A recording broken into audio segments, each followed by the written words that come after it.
Well, there it is, WTii here, to talk about Legion TD2. For those of you that don't know, it's a game that came out recently.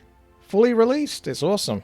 I was recently sponsored to play this, and I spent over 12 hours in the sponsorship as well as the time before playing it in the early beta.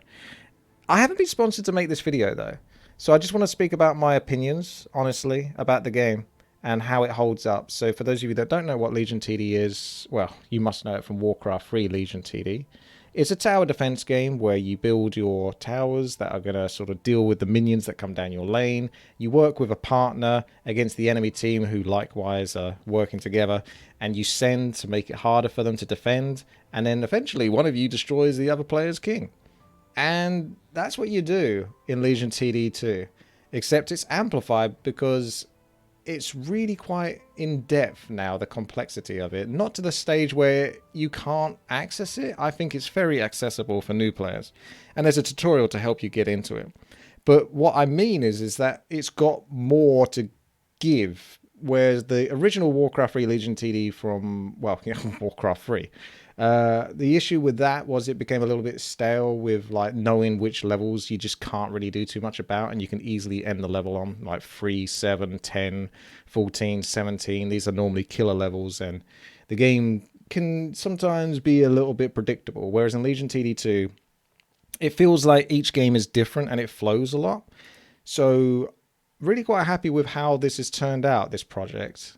So big thanks to the guys for supporting me and letting me show off the game. And I want to do a little bit of a favor back and talk about it. So you have access to single player and co-op. And on top of that, there is of course the campaign. So that's pretty awesome because the campaign's a lot of fun. But you want to start off with the tutorial if you're ever going to come into this, because there is a lot to learn. It is Legion TD, but there's more to it. It's pretty fantastic. So the campaign's a lot of fun. There's one campaign at the moment with 7 levels, sorry. And you play it on normal difficulty to begin with. It's got its own funky music to go with it. And if you beat it on 2 stars, you can access the hard, which is very hard. I've only been able to beat 2 of them so far on the hard difficulty. And each character has their own style. They have their own play. You know, you got to work out how to beat them, basically. And that's a lot of the fun as you try to destroy them. But they'll destroy you most of the time. I've actually had a lot of fun with the campaign. It's nice to know that there's more to come with it. There's play versus AI, in case you want to practice. The weekly challenge is actually a pretty neat concept. What it is, and that's a cool guy, he streams this game in case you're interested, Pennywise UK. There's a challenge where it will give you a setup and you have to defeat a wave using so many fighters that the player currently had in that circumstance against the mercenaries that have been sent. Now, if you can do it with the least amount of units possible, you'll get a higher score. I struggled. I could only get 100 on this. I could just about pass it. So I have no idea how he's managed to swing it and get 295. It's basically a puzzle game in a way. You're working out how to defeat it with the pieces that you have been given. And you have to be pretty smart. So as you can see, I didn't do so well.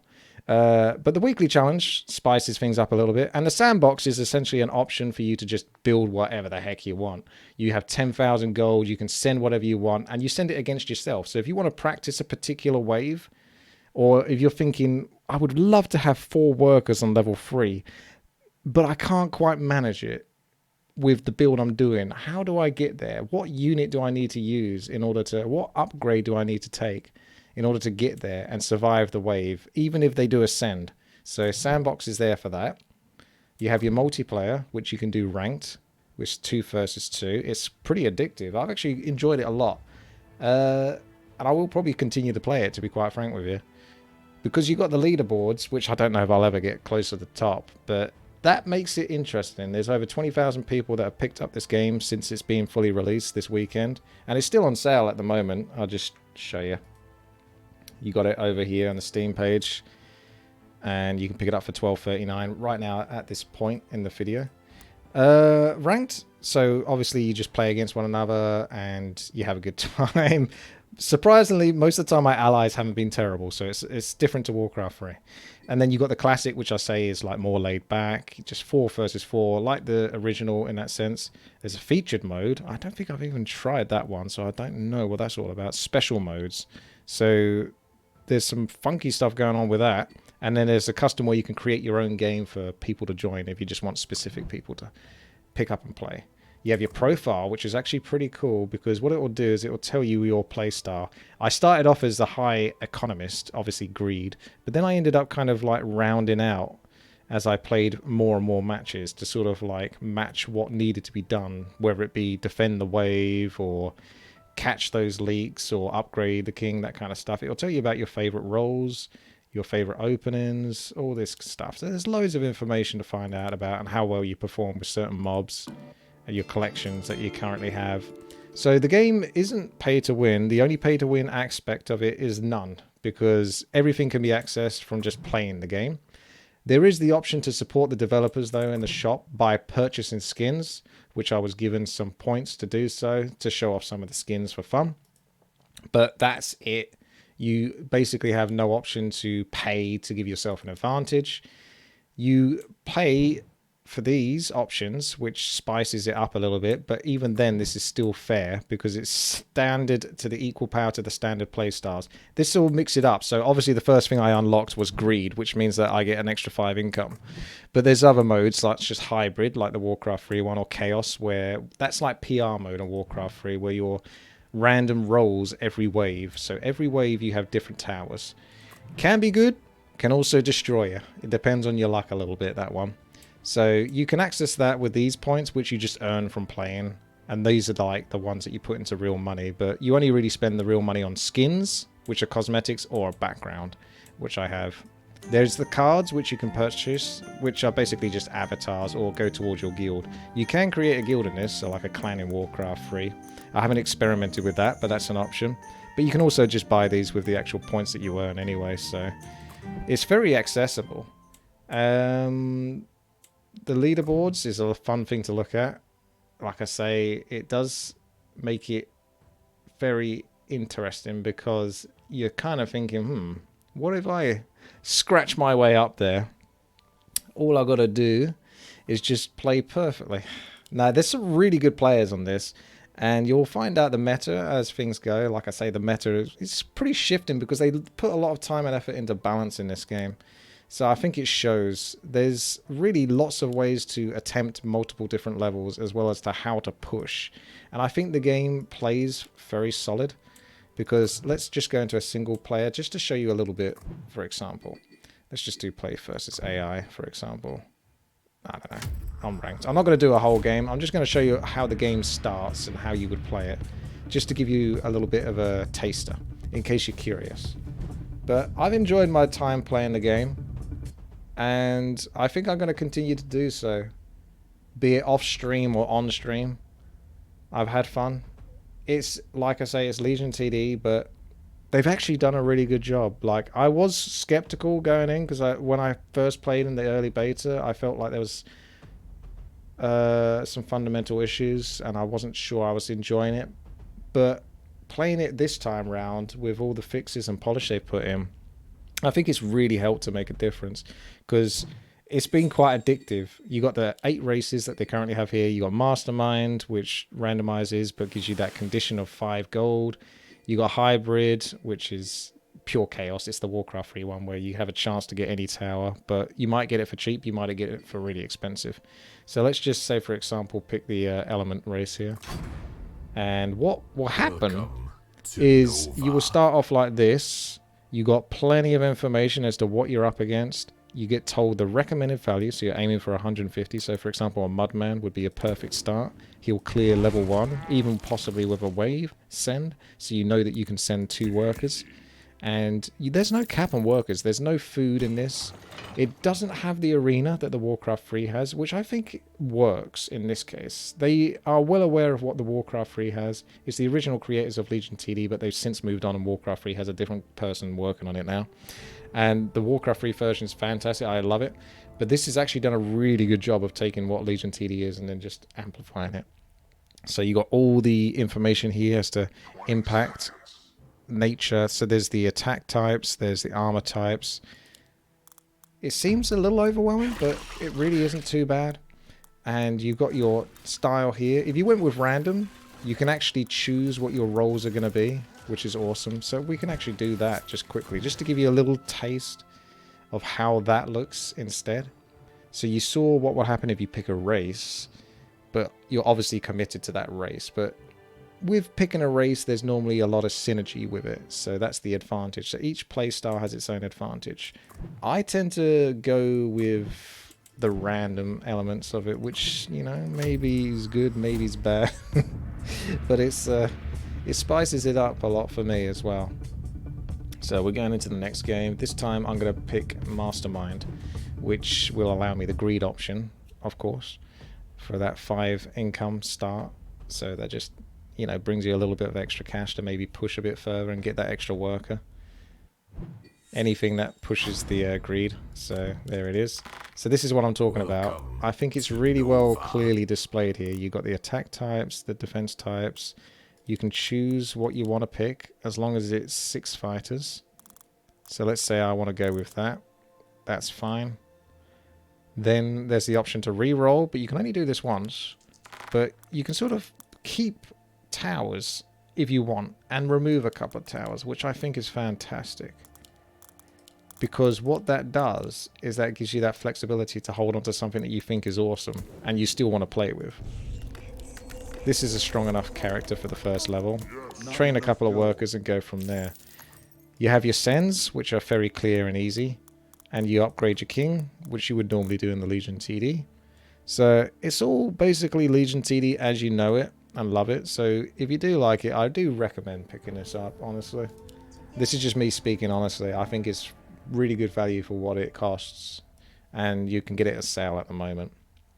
But take that, obviously, as I'm saying it, you know, I have been sponsored to play this, but I'm not sponsored to give you that necessary advice. That's just my own personal opinion. I think it's a good game. I think the guys have worked on it very hard. There has been a couple of issues, but they're so minor. There was this one funny issue where a mob just kept running through and wouldn't stop.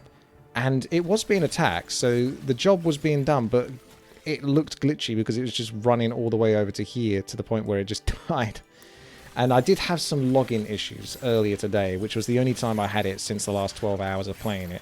Other than that, the game's played very smoothly. It's very good on the frame rate. It just holds up.